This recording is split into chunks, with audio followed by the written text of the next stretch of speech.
Excellent. All right. Okay, welcome to Witchpolice Radio. I'm in my home of the internet, where we all live now because of the stupid pandemic. And the guest on this episode of the show is someone who has not been on the podcast before, but at least a few of the people you've worked with have been on the show. So the best way to start this off is if you want to introduce yourself and just give a bit of background about what you do musically. Well, firstly, my name's Ron, and I produce and I make beats under Hoopaloop locally here. I've done some releases with Kyra, who's been on your show, and yeah, definitely mostly into hip hop, kind of old school sound, and I love vintage analog gear, so that kind of is what I focus on while I make beats and produce and engineer tunes. Cool. Well, maybe that's a good place to start too. Is that liking the old school sound? Because I've I think been on record on this show before as complaining like old man yells at clouds about kind of the sound of modern day hip hop. And I love hip hop. I got a big tape collection, but a lot of my stuff is admittedly stuck in the '90s, and I have a particular affinity for that kind of sound. So I mean, so a lot of the stuff I've heard that you've done too, it definitely harkens back to that kind of stuff. It's got some of that, that warmth to it and everything. What was your introduction into hip hop? Like, how did you get into the genre? Getting into the genre, like I'd have to say, to be honest, it was a lot of mainstream hip hop.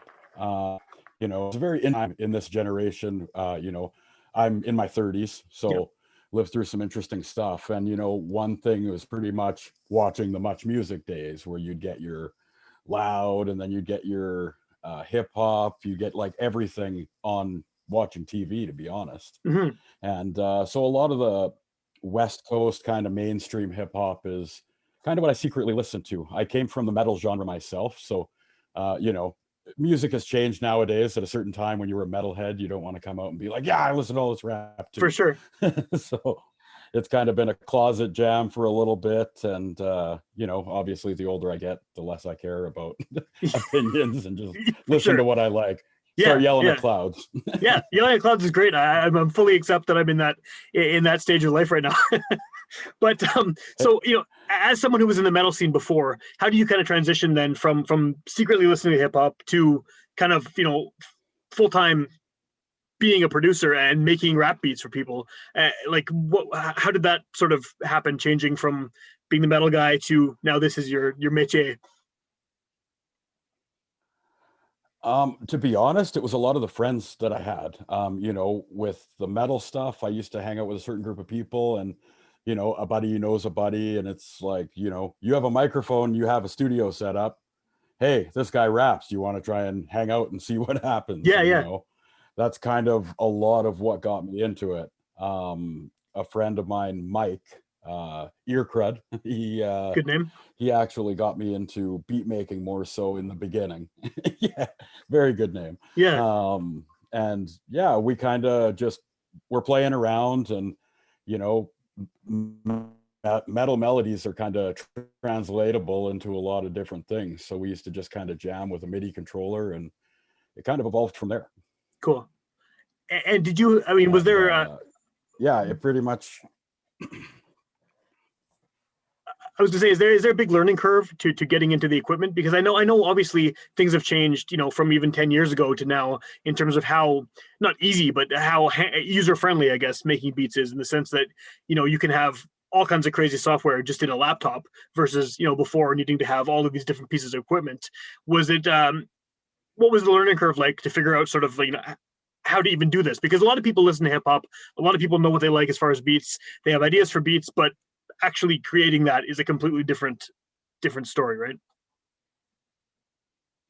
Yeah, I mean, realistically, I started dabbling with software initially. That was what I got in with. Doing the metal and everything, I would kind of dabble into a few different programs. Like being a guitar player originally, I would need somewhere to fill in the drums, somewhere to get demo material, so you can be like, okay, this is the idea I have. And it kind of grew from there. I got a little better using Reason for programming metal drums, essentially. Okay. And the workflow I was able to navigate it to get my feet wet and making a couple beats, really. it wasn't until I got a standalone MPC that I really kind of dove in though. You know, having one piece of equipment that you can put your headphones on, and your own limitation is what you can do with your tool at that point. You know, it's just such a powerful workstation that, uh, you know, I never really got that feeling with a mouse and a keyboard. Um, and with coming from an engineering standpoint, I have a love for the old gear. I'm a trades mechanic. I work with my hands. I Okay. love tweaking knobs. I like smelling old gear. Like it's got a distinctive smell, that old electronics when you warm it up, and Yeah, yeah. you know, uh, that warmth that you don't quite get is imperfection in equipment, you know. So until I got a machine that was like that was all I needed and I could be creative, that was kind of the moment where it kind of clicked in. As far as having been a guitar player before, does that like sense of musical knowledge, does that bleed into what you're doing now, or is it a completely different set of are you using a different side of your brain, I guess, to make beats than you would have been previously when you're playing in bands? Is it because, you know, obviously the musical skill helps, but is it so separated that you have to sort of start from scratch when you're learning how to do this stuff? Yes and no. I mean, it kind of came down to the approach. Like with everything that I used to do, you know, when I started recording, I was taking a headphone jack and plugging it into a mic on a computer. Right. Um, you know, the evolution of it all. I think when you can play your music and realize that you can turn the distortion off is like the breakthrough through moment of transcending from metal to appreciating a few other things a little bit more. Sure. You know, I was really locked into that mindset and had to be fast. It had to be crunchy, you know. But a lot of the skills, like melodically and everything, translate very well, actually. Um, Once you turn the distortion off, I had a lot of trouble doing that in the beginning, and a lot of painful stuff. You know, you're pretty much writing a metal song with a drum machine at that point. It's Yeah, like yeah. not as appealing as getting down, trying to find a groove and make it happen. One thing that I was blessed with early on is I actually got to work with a lot of really talented drummers in the metal side of things. So it kind of really taught me a lot and gave me a feel for things I didn't have a feel for. So that really helped in transitioning how I thought about programming drums and how to accompany guitar with it. So Okay. pretty much my guitar is less pointy, but now it's like a Fender style guitar. But in essence, it's pretty much the same in some regards. That's cool.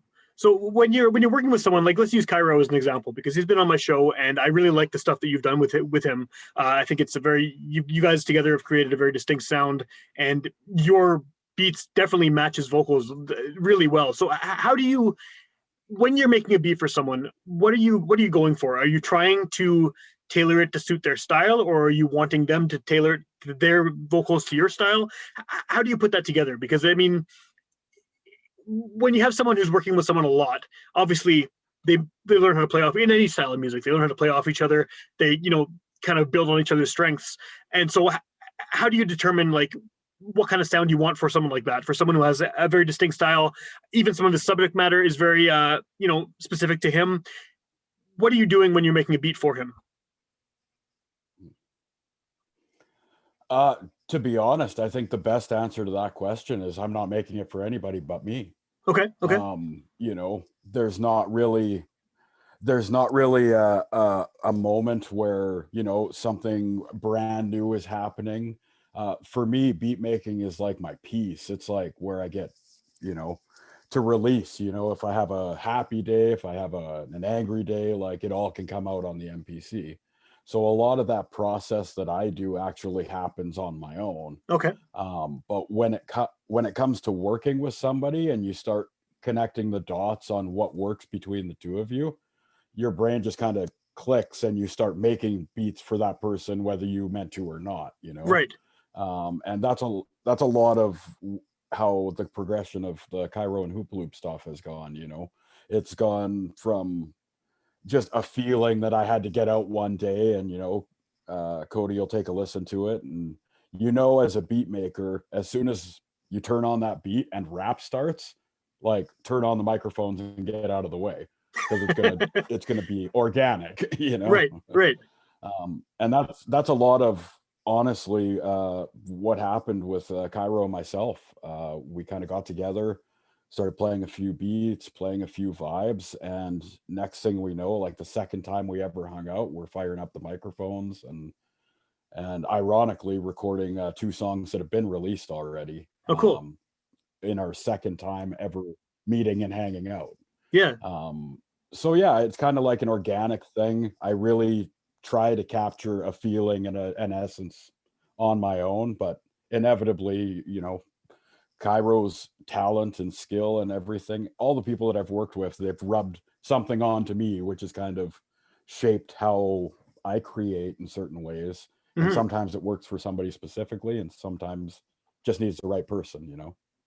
Yeah. Well, I like what you were saying too about kind of putting the emotions into the beat, which I think, I mean, a lot of people maybe don't necessarily consider when they're listening to the instrumental part of say a hip hop song, because the vocals are so prominent and so direct, I guess, in their messaging, right? So when you're like, say you've had a shitty day, how does that translate into the music you make? Like, is it something very obvious, or is it a lot more subtle where, I guess, I mean, is it, oh, this is a sad song, he's obviously had a bad day, or are there little markers that you can pick up on and say, oh, I was having a shitty day when I made this, but maybe it's not necessarily clear to the listener. To be honest with you, um, it's hard to pinpoint. It really is, because a lot of the times when you have that angry day and you think you're going to come in and write something very aggressive, it Hmm. like is the mellowness of what comes out that, gets you in that certain spot and kind of makes it happen. I think the only telltale I have are ridiculous beat names in my beat folders, to be honest. Uh, you know, if there's something that sounds pretty aggressive, that was probably a bad day, regardless of how the beat feels. Right.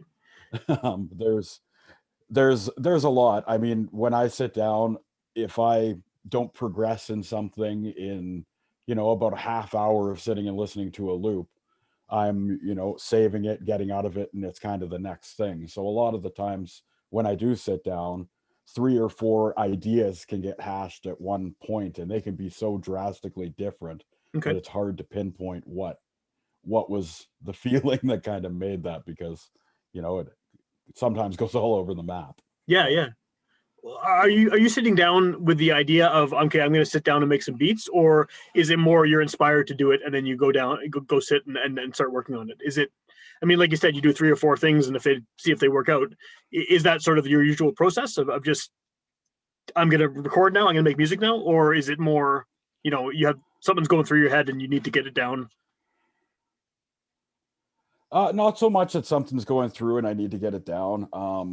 You know, when you listen to a loop enough and you've been actively trying to add to it, like, because I work a lot in like an analog digital hybrid Hmm. situation, I love grabbing instruments.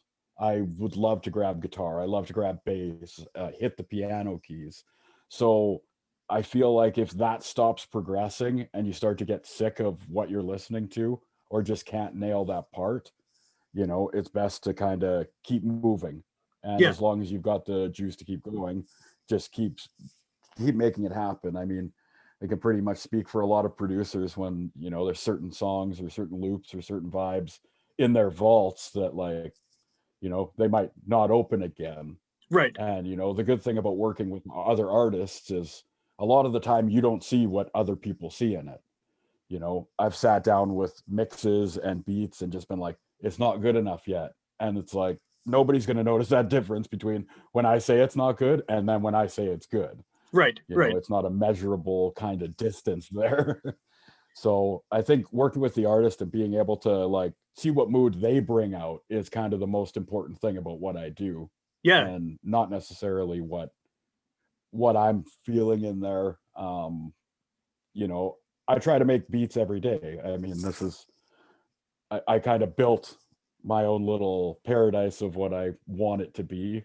And, the best thing you can do is surround yourself with those inspirations and just see what happens. Totally. Um, a weird thing that I used to do in my recording studio that I had, because I used to run Trendkill Productions, with also Betox, Right, right. and we in the studio itself, I have marionettes, I have some weird masks, Yeah, yeah, and then just a lot of sentimental items that are just super close to me.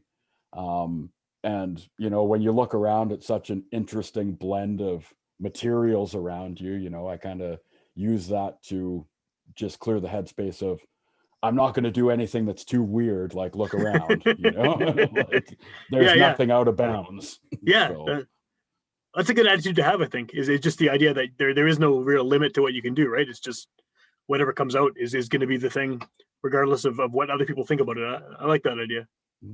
especially coming from a band perspective, Yeah, yeah, I was in a band for so many years, and it's a relationship with other dudes, for and sure. there's Yeah, certain gives and takes, there's certain uh expansions and limitations that you kind of give yourself to hone in on a sound, to collectively work as a unit. And the thing with beat making that was like a big switch for that is just freedom. I yeah, mean, if you want to slam a beat on with a harmonica, like, fire up the harmonica. There's nothing too crazy. right, right. Yeah, yeah. Well, this maybe isn't a question about your stuff necessarily, but this is maybe more of me yelling at clouds again. But one of the things that that I like more, I think, about some of the classic rap that I listen to is that, and there's newer stuff too, but the idea that there's one producer kind of producing a whole record for somebody, or a team of producers doing a whole record for somebody, and to me, that having an album where there's some cohesiveness from track one side A to track five side B, it's very different when you hear something where every single track is produced by a different person, because it just kind of, to me anyway, feels cluttered, and it feels like there's no continuum kind of throughout the record. How do you feel about that as a listener? Like, would you rather hear something that is a pure collaboration from start to finish between artist and producer, or are you cool hearing just a variety of different ideas, really, I guess, right, from different people? uh I think that I'd like to kind of say that I'm on the same side of the fence, to be honest. A lot of my listening and a lot of the stuff that I really enjoy are producers' albums. Yeah, yeah, yeah, Like, yeah, there isn't always the consistency of the same voice, but you do have the same consistency on a production level, on a background level, that gives it a different kind of foundation. So, right. uh, focusing on the producer side, I really love listening to those type of albums where they've collectively put their feelings together, and you can get that bit of cohesiveness. And ultimately, the more you work and the more you expand on songs together, like, inevitably they're going to improve, they're going to evolve, and that's like a super important part. Is you can't write the same song 100 times over. Yeah, um yeah. But then the flip side to that is we're in this well world now where singles are the most important thing ever, and people are, everything's on shuffle, and people are skipping after 30 seconds of a track to get on to whatever the next thing is. So as a producer working with artists, like, do you is that a difficult situation to navigate, where that even if you've done five songs together, and even if they have a cohesiveness from song one to song five, and they work really well together, that people aren't necessarily going to be listening the same way they used to, in the sense that maybe they'll only hear song two of those five, and you don't have that wider context to work in. How do you navigate that, or does that matter to you? it kind of does, and it kind of doesn't. I understand that in the current age, it's consumption.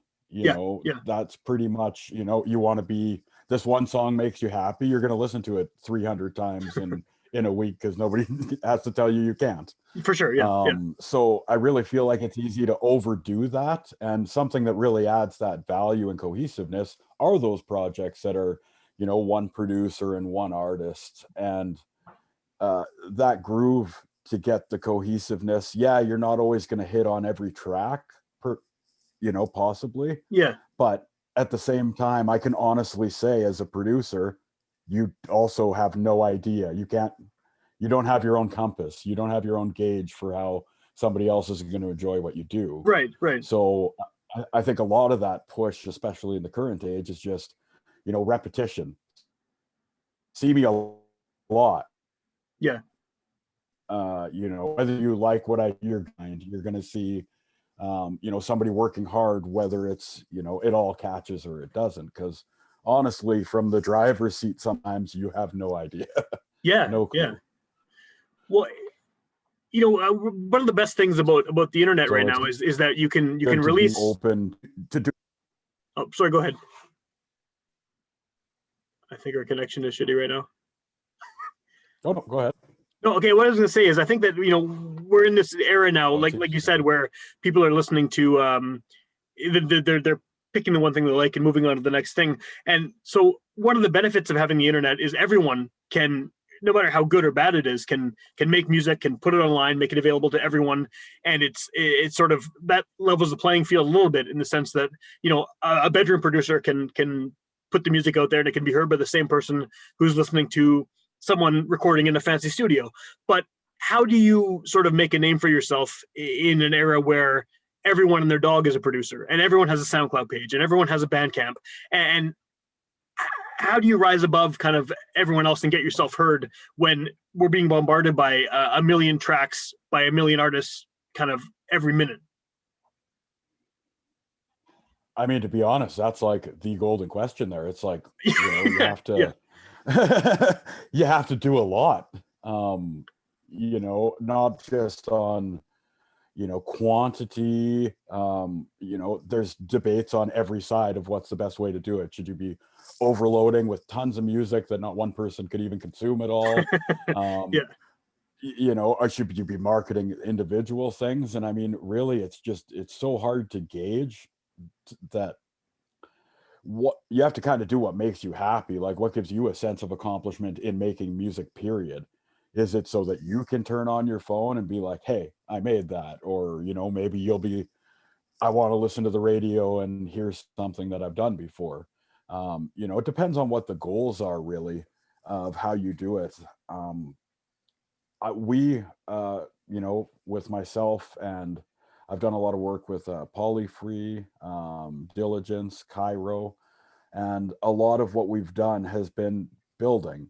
You Yeah. know, I feel like a lot of it is building a foundation. You know, whenever you take any sort of a delay from doing the thing that you do, there's almost a bit of momentum you have to pick back up when you're going to do the next thing. Like, it doesn't just maintain ever, which is, you know, part of exactly what we're talking about. It's Yeah. hard to Yeah. keep something, you know, repetitively uh, leaving you wanting more.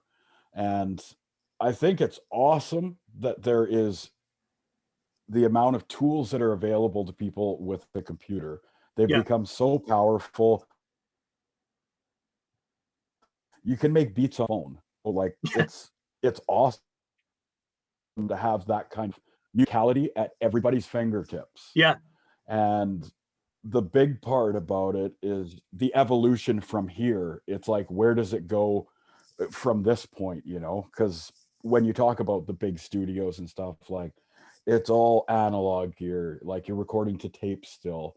You know, these are things I actually still do in here to make beats. And those kind of things are what, you know, it takes a lot more practice. Hmm. And I feel like a lot of the stuff that I really get into and really listen, you know, for enjoyment are things that have that sense of depth, the sense of practice and refinement to it a bit.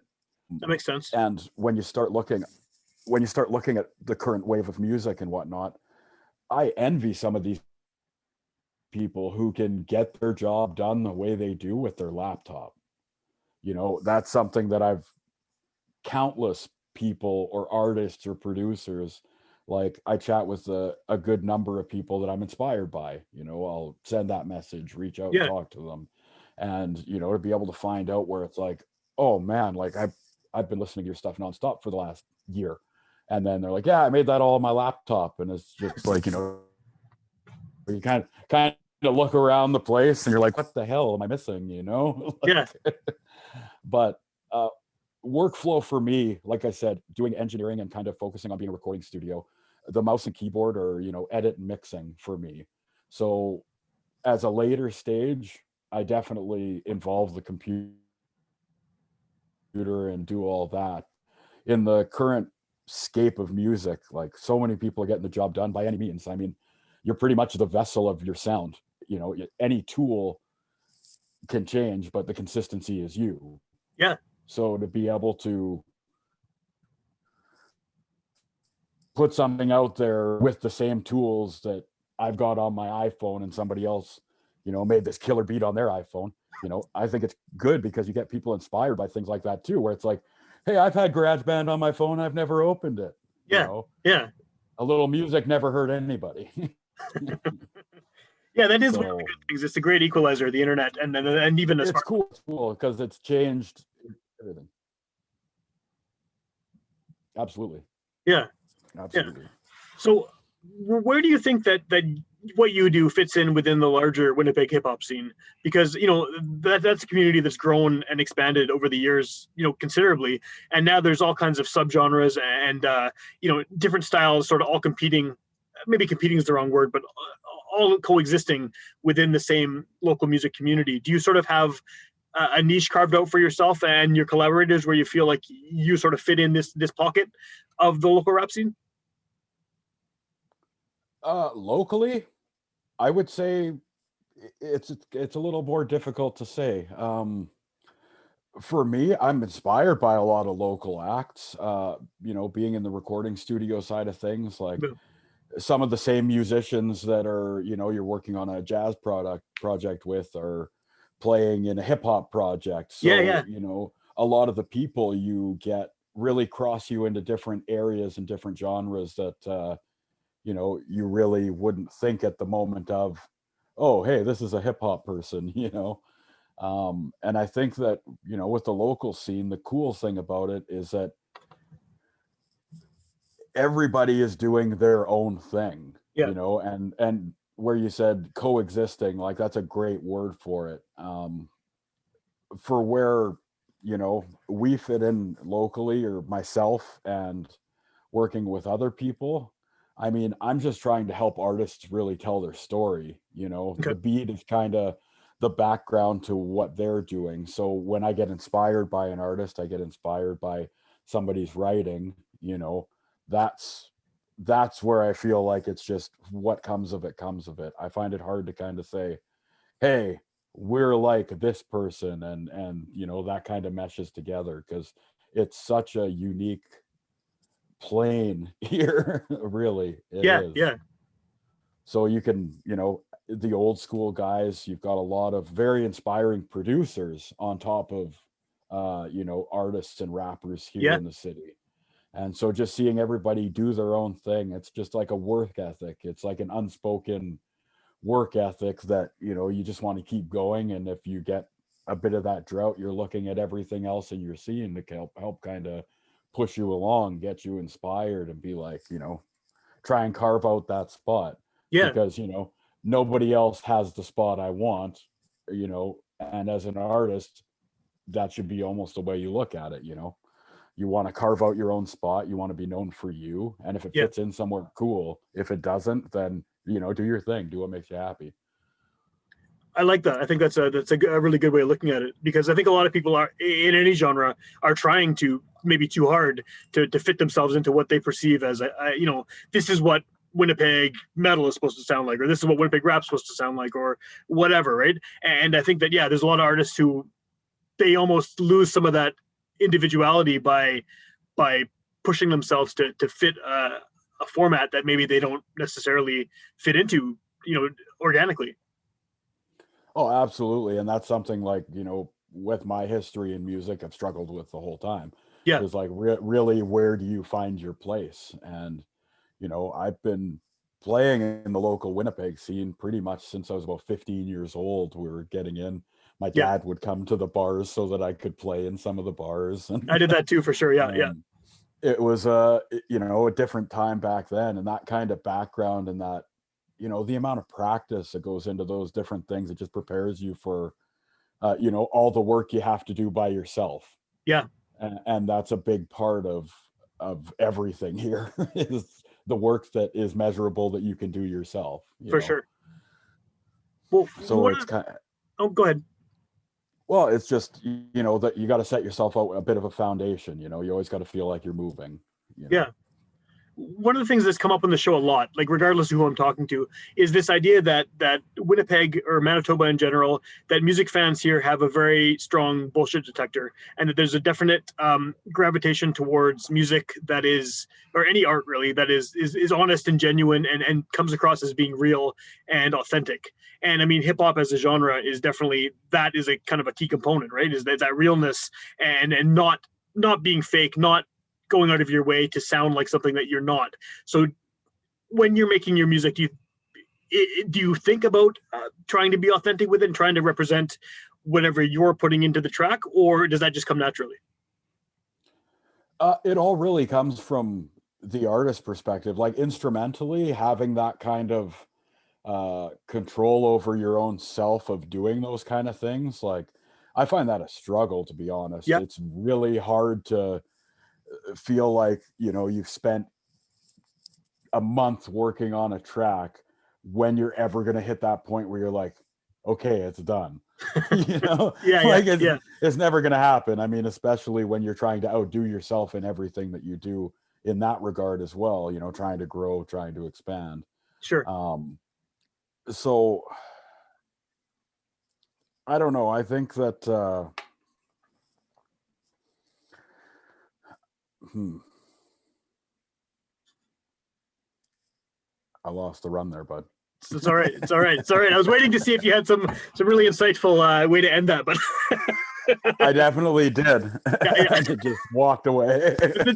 It was a very good pause, though. The pause was a very thoughtful one. So yeah, Yeah. that's good. You got post production, right?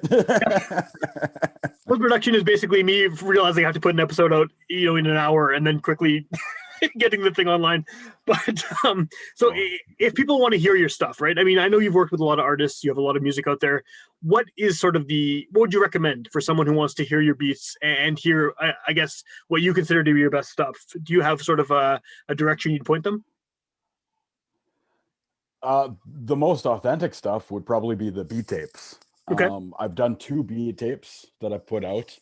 The first one was actually inspired by a complete musical drought. I Okay. had nothing going on, did not have any inspiration, and my girlfriend and I took a trip to Minneapolis to see a tribute show that was for an artist that I absolutely love. And Okay. that whole trip, surfing record shops in Minneapolis and everything, was just an experience. I came back like invigorated, ready to sample and start creating again. So I think that that natural progression of taking that creative sauce and throwing it into something that I'd say is relatable to me would Okay. be the beat tapes that I've done. Um, but when it comes to collaborations with artists, I mean, I've worked with artists, but few artists I've worked with a lot. Yeah. So I definitely have favorites of the bunch, and I have songs that I am not happy with even being out there, you know. So uh, for somebody to get into it, um, realistically, stuff that I've been with Cairo, and I'd say that our most recent releases, I feel like we're uh, pushing the comfortability of the sound we've started carving out. So I'd say that's a good place to start. Is Cool. checking out the Cairo and Hoopaloop, and you know something I really love about his writing style is that if you're listening, you're going to learn something as well. Sure. Yeah. You Yeah. know, and that's probably my favorite part about those songs is learning history and learning uh, you know things of even a different culture, that there's so much to learn, and somebody like Cairo has so much knowledge to teach in his music that Yeah. the purpose is really, it shines through, and it really gives you an authentic look at the feelings that the beats that matched with those kind of feelings of learning really. Cool. And where do people find your music? What's the best option there? I mean, is it? I know it's online in various formats, but where would you prefer people check it out? Because I know there's so many different ways people consume music digitally now, and a lot of people prefer, whether it's Bandcamp or SoundCloud or something, they kind of have do it here instead of Spotify or whatever. But do you have a preference? Like, what's the best option for someone to check it out? I honestly don't have a preference.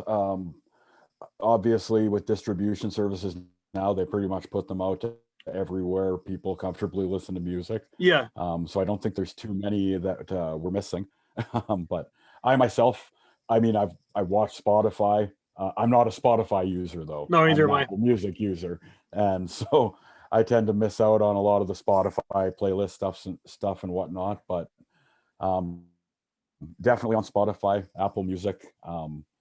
Those are probably the easiest places to kind of touch on all the stuff that I do and a way to find some of the artists that I actually had the opportunity to work with. Cool. Well, and I know there's a pandemic going on right now, which means no one's really doing a lot outside of their own homes or their own studios or whatever. But do you have anything on the horizon that's coming up that you've been working on or you're hoping to work on once things ease a little bit with the pandemic restrictions?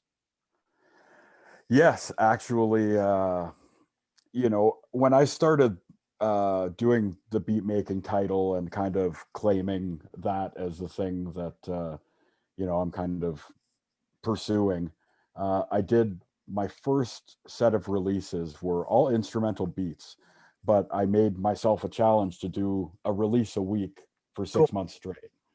And that was pretty much what lit the most fire underneath myself. So to be honest, I'm planning on doing releasing of more consistent instrumental beats because the vault grows, 3 or 4 vibes at a time. Yeah. And it's pretty controlled. So finding a good way to get those out. Cairo and I have a project. We've kind of cherry picked a lot of the songs that we feel really strongly about over the last couple of years we've been Cool. working together. So that project should be coming out relatively soon. That's one of the next ones on the blog, to be honest. Couple are not from Winnipeg or even in Canada for that. We'll have a couple singles dropping with who's in Trinidad. Oh, cool. Wow, cool. And I've got a full album that I'm working on. A full album that I'm working on with Manifesto, who's a Minneapolis artist who has moved from there now. But yeah, I kind of linked on the trip that we took out there, and we've been putting together a project. We've got one song out now, Perspective, and that kind of gives a taste of the direction of where that stuff is going. But those 3 projects are kind of the main things I got going on. Aside from that, I want to be able to release these beats and start to get the instrumental game going a little more. So that's pretty much the horizon of the foreseeable future for Awesome. now.